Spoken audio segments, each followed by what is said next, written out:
Hello children, good morning. Welcome back to your online class of Monbese School. मैं standard 5 की Hindi literature miss. तो previous class में मैंने आपको चैप्टर 1 का नोट्स दिया था।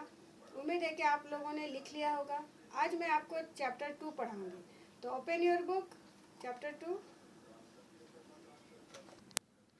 तो चिल्ड्रन, आप लोगों ने चैप्टर निकाल लिया? ठीक है। चैप्टर का हेडिंग यानी शीर्षक क्या है? चने के खेत।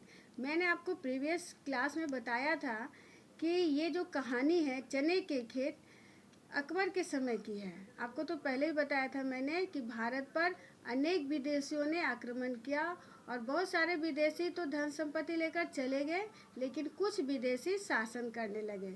उन्हीं में से एक शासक थे अकबर। तो अकबर के ज़माने में क्या ऐसी एक घटना घटी जो इस चैप्टर में आपको बताया जा रहा है। ठीक है, तो चलिए हम लोग चैप्टर स्टार्ट करते हैं। बहुत समय पहले की बात है, यानी बहुत समय पहले की बात है। देश के अधिकांश भाग पर मुगलों का शासन था। अकबर मुगल वंश के थे, यानी मुस्लिम शासक थे। अधिकांश यानी अधिकतर भाग पर, ठीक है, देश के अधिकांश भाग पर मुगलों का शासन था। अकबर ने अपने पुत्र सलीम को एक बड़ी सेना के साथ राजस्थान जीतने के लिए भेजा। तो उस समय मुगल वंश का शासक थे अकबर, और अकबर क्या किए, अपने पुत्र सलीम को राजस्थान भेजे। क्या एक बड़ी सेना के साथ क्यों भेजे? राजस्थान जीतने के लिए भेजा। ठीक है, अब नेक्स्ट पेज में आ जाओ।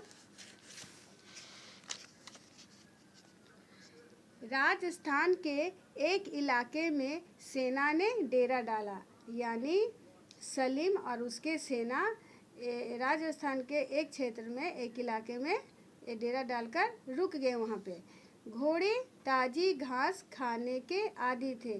घोड़े को ताज़ी घास अच्छा लगता था, और आदि यानी आदत। घोड़े को ताज़ी घास खाने की आदत थी। एक सैनिक ने सुझाव दिया, सुझाव यानी उपाय बताया, आइडिया दिया, सुझाव दिया कि इस समय यहाँ चने की फसल बहुत अच्छी है। यदि कहीं आसपास चने का खेत मिल जाए तो घोड़ों के खाने की समस्या हल हो सकती है। तो एक सैनिक ने सलीम को यह सुझाव दिया कि अगर आसपास चने का खेत मिल जाता है तो घोड़ों के खाने की समस्या हल हो सकती है।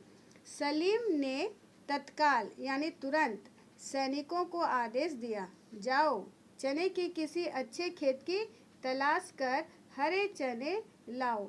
तलाश मीन्स होता है खोज करना, खोज करके हरे चने लाओ और घोड़ों को खिलाओ। सैनिकों का एक दल यानी समूह चने के खेत की तलाश में निकल पड़ा, यानी चने के खेत को ढूंढने निकल पड़ा।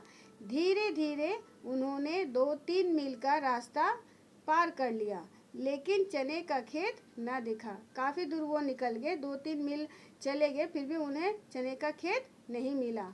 पास ही एक वृक्ष के नीचे एक झोंपड़ी को देखकर सैनिकों का दल वहाँ पहुँचा। इतने में सैनिकों को दल को एक झोपड़ी दिखा और वे लोग वहाँ पहुँच गए।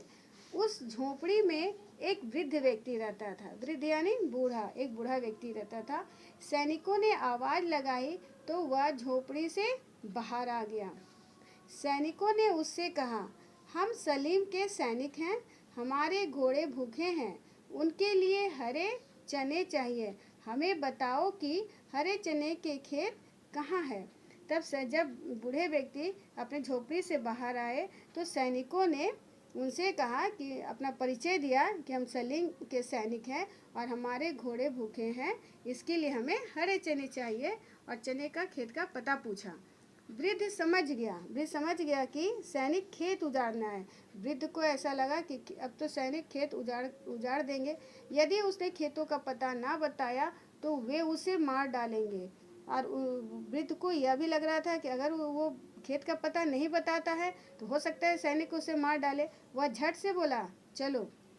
आगे आगे वृद्ध और उसके पीछे सैनिकों का दल चल पड़ा। थोड़ा आगे जाते ही उन्हें हरे चने का खेत दिखाई दिया। वृद्ध और सैनिक चल पड़े वहाँ से, और कुछ ही दूरी आगे जाते हुए उन्होंने क्या देखा, एक चने का खेत। सैनिक उसकी ओर लपके, लेकिन बुजुर्ग ने उन्हें रोकते हुए कहा। सैनिक हरे चने का खेत देखकर खेत की ओर जाने लगा, तो इतने में वृद्ध व्यक्ति ने उन्हें रोका और क्या कहा, इस खेत के चने अच्छे नहीं हैं, आगे बहुत, अब नेक्स्ट पेज निकालो, आगे बहुत अच्छी किस्म के चने के खेत हैं, वहीं से काट लेना। वृद्ध ने सैनिकों को चने के खेत में जाने से रोक दिया और कहा कि इससे भी अच्छे चने आगे मिलेंगे। आज बस इतना ही, और नेक्स्ट क्लास में मैं आपको आगे की पढ़ाई करवाऊंगी और आपका होमवर्क है रीड चैप्टर 2।